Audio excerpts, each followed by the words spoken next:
Raibag taluka Abaji foundation ಇವರ ಆಶ್ರಯದಲ್ಲಿ ಛತ್ರಪತಿ ಶಾಹು ಮಹಾರಾಜ್ 150ನೇ ಜಯಂತಿ ಉತ್ಸವ ಮಾಡಲಾಯಿತು. ಇಂದು ರಾಯಬಾಗ್ ಪಟ್ಟಣದ ಶಾಹು ಸರ್ಕಲ್ನಲ್ಲಿ ಮೀಸಲಾತಿ ಜನಕ ಛತ್ರಪತಿ ಶಾಹು ಮಹಾರಾಜ್ ಭಾವಚಿತ್ರಕ್ಕೆ ಪೂಜೆ ಕಾರ್ಯಕ್ರಮ ನೆರವೇರಿಸಿದ ಶ್ರೀ ಶ್ರೀ ಶಿವಶಂಕರ ಮಹಾಸ್ವಾಮಿಗಳು, ಓಂಕಾರಾಶ್ರಮ ಮಠ ಭಾವನ ಸೌದತ್ತಿ, ಶ್ರೀ ಅಂದರದೊಡೆಯ ದರೆಖಾನ್ ಅಜ್ಜ ಸದಲ್ಗ, ಹಸಿರು ಸೇನೆಯ ಮತ್ತು ರೈತ ಸಂಘ ಉತ್ತರ ಕರ್ನಾಟಕ ರಾಜ್ಯಾಧ್ಯಕ್ಷರು ಇವರು ಅಮೃತ ಹಸ್ತದಿಂದ ನೆರವೇರಿಸಿದರು.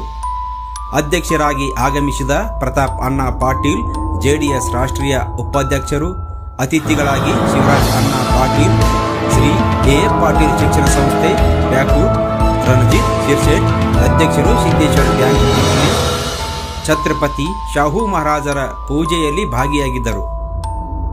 ಪೂಜೆ ಮುಗಿಸಿದ ನಂತರ